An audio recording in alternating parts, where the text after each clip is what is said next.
Bienvenue sur ma chaîne, c'est Afro Queen. Aujourd'hui, je vais te parler des premiers pas au Canada et notamment des documents indispensables à faire lorsque tu arriveras au Canada. Donc, la première chose que je te conseille de faire, c'est de faire la reconversion de ton permis de conduire tout simplement d'avoir fait ton permis dans ton pays d'origine avant de venir ici parce que sinon, une fois arrivé ici, tu vas devoir recommencer à zéro.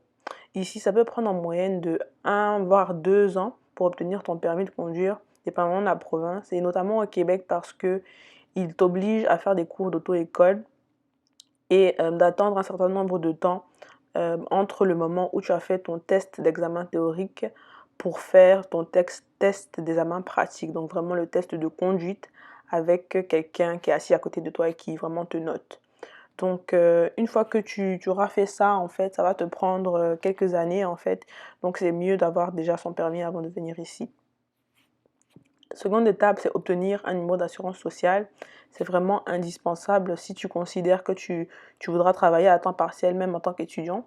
Tu as besoin de ce numéro d'assurance sociale pour que le gouvernement soit au courant que tu es employé quelque part et que ce soit vraiment légal.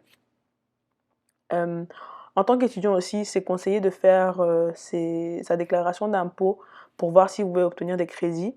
Cela nécessite ton numéro d'assurance sociale aussi, c'est indispensable.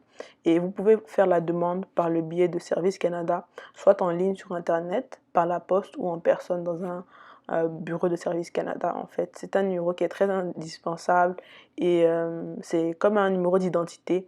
Et chaque numéro d'assurance sociale est très unique et il faut le garder pour soi, privé. Et c'est très important.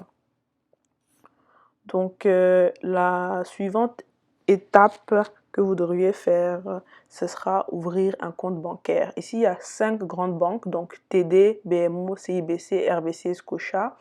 Et pour ouvrir un compte, vous aurez besoin de votre passeport. Et en général, pour les étudiants, c'est 0 $ le compte, donc c'est gratuit. Et essayez de ne pas vous faire avoir avec la carte de crédit si on vous en propose une, parce qu'il faut savoir comment elle fonctionne en fait. Et c'est un peu compliqué si vous n'avez personne pour vous montrer. Quatrième étape, c'est de faire une demande pour la carte d'assurance maladie. Ça aussi, c'est une étape indispensable si vous voulez être en mesure d'obtenir des soins plus ou moins gratuits.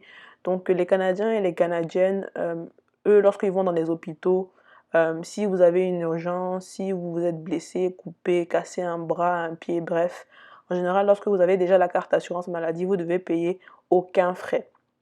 La seule chose que vous devrez payer, c'est parfois les médicaments. Donc, lorsqu'on vous prescrit un médicament, encore là, vous ne payez pas la totalité du montant en général. L'assurance vous repaye un certain montant. Donc, c'est vraiment indispensable de faire votre demande. Et en tant qu'étudiant international, vous pouvez recevoir une carte RAMQ pour le Québec et une carte OHIP pour la province de l'Ontario. Et il me semble que vous devez aller dans les centres, notamment au Québec, c'était j'ai fait ma demande dans un CLSC. Donc, ils m'ont demandé une panoplie de documents, notamment d'être en mesure de prouver que vous habitez vraiment au Québec, par exemple, ou en Ontario. Cinquième étape, c'est de trouver un logement plus permanent. Donc, si tu décides de venir ici et de vivre, par exemple, sur le campus ou en colocation, trouver un logement, vous pouvez le faire par le biais de Kijiji, qui est un site où vous pouvez trouver presque tout et n'importe quoi. J'ai déjà fait un tutoriel sur le sujet. Vous pouvez également regarder sur Facebook et notamment Facebook Marketplace, et il y a aussi de nombreux groupes pour les transferts de baux et la recherche d'appartements. Donc ici, on a les 3,5, les 4,5, les 5,5, les 6,5, etc. Donc ça correspond au nombre de chambres en fait dans l'appartement. Et trouver un logement devrait être plus ou moins simple, par exemple si vous avez un garant, parce qu'en général on vous demande d'avoir un historique de crédit. Mais en tant que nouvel arrivant, bien entendu, c'est très peu probable que vous en ayez un. Donc vous pouvez avoir un garant. Et je vous conseille de faire attention parce qu'il peut y avoir des arnaqueurs qui vous demandent de payer des cautions, etc.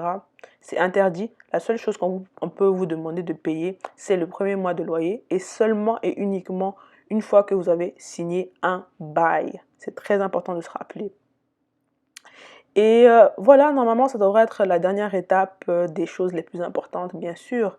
Il y a d'autres choses à faire en arrivant au Canada, mais je pense que j'ai cité les plus importantes dans cette vidéo. Et bienvenue à toi au Canada et j'espère que ton parcours ici se passera bien.